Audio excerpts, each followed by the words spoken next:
Mic बंद कर दो, कोई माइक नहीं रखे, न किसी को माइक दोगे, क्योंकि अपने किए कृत्यों के लिए खुद को पश्चाताप करने के लिए स्थान नहीं मिल रहा है।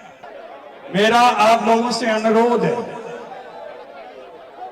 कम से कम हम सुनने की क्षमता रखें, कुछ भी बोलें उससे पहले आप पहले सोचें, समझें, विचार करें।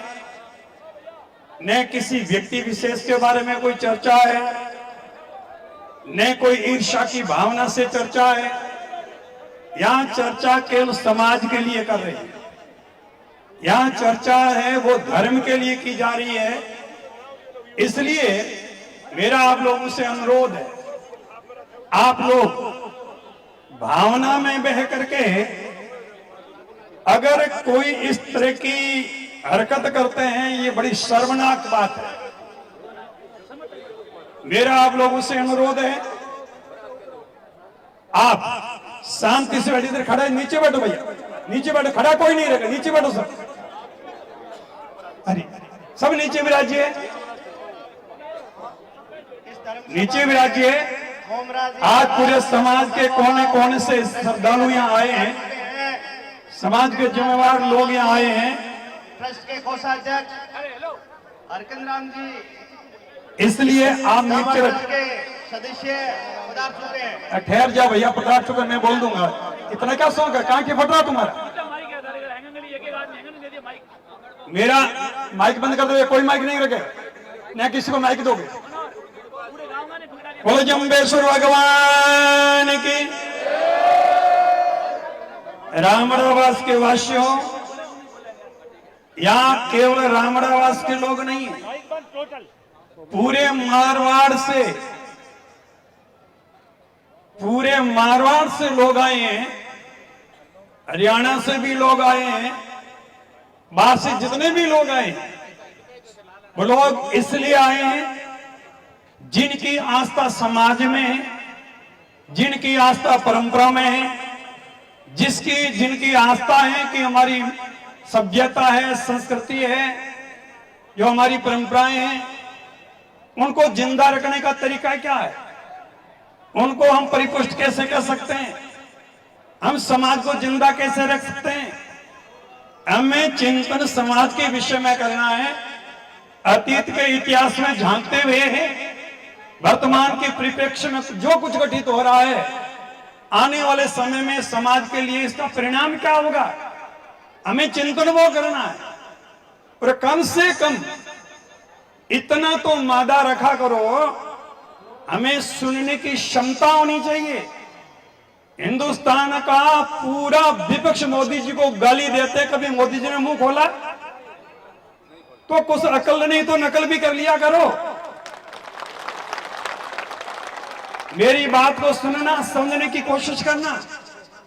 अगर मैं किसी व्यक्ति को गाली देता हूं और वो व्यक्ति सामने वाला मुंह नहीं खोलता है, तो इसको समझने की कोशिश करना। मान लो ये माइक है, मैं इनको देना चाह रहा हूं और हाथ ये फैला नहीं रहे हैं, क्या ये माइक इनके पास चला जाएगा?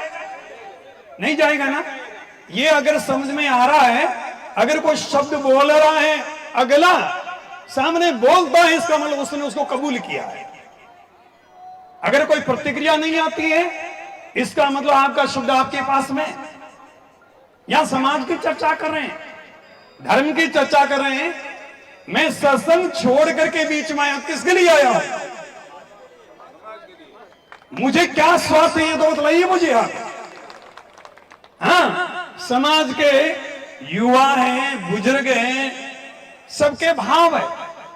किसी को ठेस लगती है, भावावेश में कोई शब्द बोल देता है, लेकिन ये कोई निर्णय नहीं है। निर्णय तो आप लोगों को करना है, निर्णय समाज को करना है।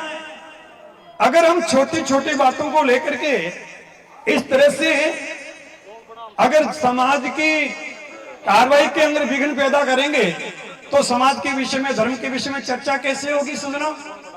इसलिए मेरा अनुरोध है विशेष करके युवाओं से, माता और बहनों से, बुजुर्गों से, जो बोल रहे हैं एक बार आप सुनिए, ताकि आपको पता चलेगा समाज के लोगों की समाज में घटित हो रही घटनाओं के बारे में सोच क्या है, उनका विचार क्या है, आपको पता कैसे चलेगा?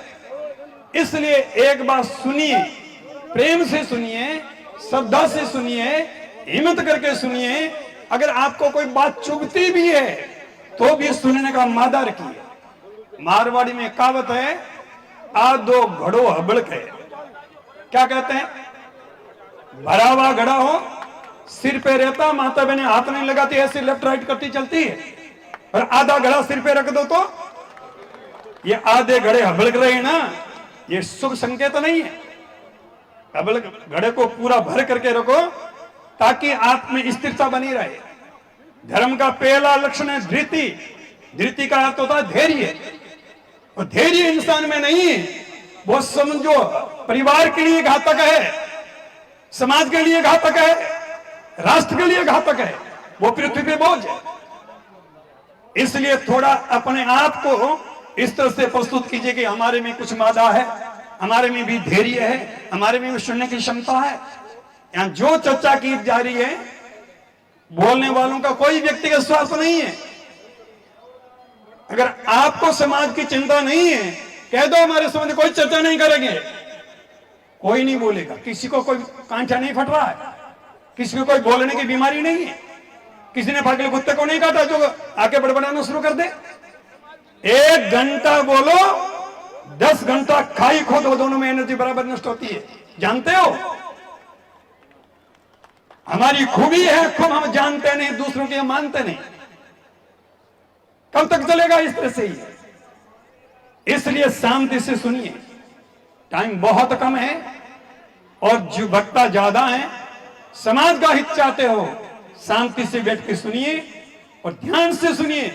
एक एक चीज को दिमाग में बैठाइए, कहने का उद्देश्य क्या है, कोई बोल रहा है, क्यों बोल रहा है। इसलिए मेरा अनुरोध है, जितने भी नौजवान बुजुर्ग यहाँ हैं, आप गंभीरता से चिंतन कीजिए, विचार कीजिए। ये समाज के लिए, धर्म के लिए तुम्हारे पूर्वज वो थे, धर्म के लिए प्राण दे दिए थे, लेकिन जिंदे रहते उन्होंने धर्म को आंच नहीं आनी चाहिए। धर्म रक्षति रक्षिता, जो धर्म की रक्षा करता है, धर्म उसकी रक्षा करता है। धर्म है वह तो अंति, जो धर्म का हनन करता है, धर्म उसको जड़ मूल से बर्बाद कर देता है, खत्म कर देता है। जिन्होंने किया है उनकी आत्मा आज पछता रही है, उनको छिपने के लिए मजबूर होना पड़ रहा है। क्यों? क्योंकि अपने किए कृत्यों के लिए खुद को पश्चाताप करने के लिए स्थान नहीं मिल रहा है। इसलिए गंभीरता से चिंतन कीजिए। मैं बगलूराम जी से अनुरोध करूंगा, मंच की कार्रवाई को विधिवत आगे बढ़ाएं। बोले जम्बेश्वर भगवान